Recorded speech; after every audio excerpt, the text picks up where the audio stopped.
Alright guys, we are back with Group B of our group by group discussion of group stage of Worlds. Now, we're going to go over Group B. It is first place we have Fnatic coming in with 4-2 record. We have AHQ Esports Club coming in with a 4-3 record. We have Cloud9 coming in with a 3-4 record. And then Invictus Gaming coming in with a 2-4 record. So Fnatic and AHQ are going to go ahead and make it out of the group. And we'll just go ahead and get started. So Fnatic comes out first place in the group. Very, very strong showing coming in to the second week. Went 3-0. Looked extremely, extremely strong. Really pulled off the aggressive plays that they really loved. And then went ahead and snowballed those in.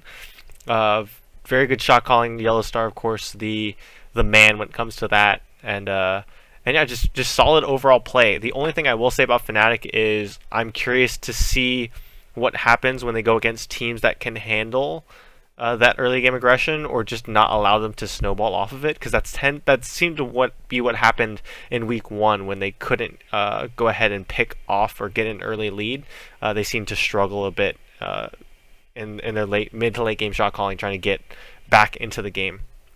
So interesting to see. I'm also interested to see how Huni goes ahead and progresses. He had a little bit of a hard time in this group with Ziv and Balls and such, and Zatai, and I'm curious to see where he goes from there, because all the top laners in the next group just get stronger and stronger, and so it's a little bit interesting to see where we go from here. Now, moving on to AHQ. AHQ. I thought was a strong team. I knew it was a strong team, but they did a better job than I thought they would have at managing their split push with Ziv and Westor. They did a great job of going ahead and using those the skills of those two to go ahead and push their advantage early and get some really great aggressive plays.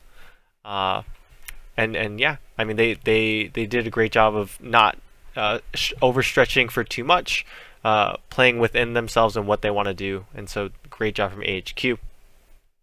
Cloud9 is the interesting one. So Cloud9 came out and went 3-0 in week 1, and then went 0-4, including the tiebreaker in week 2. And even though they were 3-0 in week 1, it was still the same Cloud9 that I expected to show up. It's they are a very one-trick pony. They have one style and one sort of comp that they were running, composition style that they were running, that they ran all throughout the NA playoffs, all kinds of stuff like that, and that worked for them. And they caught Fnatic, AHQ, and Invictus off guard with that comp, and with the Vigar and all these kind of other picks that they were using. And so going into week 2, they didn't change up anything. It was the same kind of thing that they were doing, and they just did not make any adjustments. And that's what I think caused their downfall, as against this level of skill, it's not going to work that way. Especially, you know, with the level of talent and the intelligence on both of these squads, or all 3 of these squads, I'm sorry. Invictus, man. Invictus was a team I had such high hopes for. I thought it was going to be Invictus and Fnatic coming out of this group, with Invictus coming out first. Obviously, I was wrong, but Invictus Gaming is such a strong team from top to mid. Looking at Rookie and Cacao and Zatai, they all played very, very well. Very, very well. And Kid and Kitties just let them down. Kid and Kitties did not play well at all. They played absolutely terrible. And yeah, just had a very, very poor showing in almost all of their games. They had a couple where they did play well, and those games they did win. But Cacao, Zatai, and Rookie were not enough to go ahead and carry those games, which is sad to see, because they did play extremely well. Just nothing they can do there. But this group, again, it turned out about what I thought it would.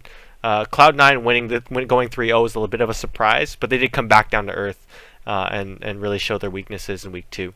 And so we'll be back with Group C in just a second.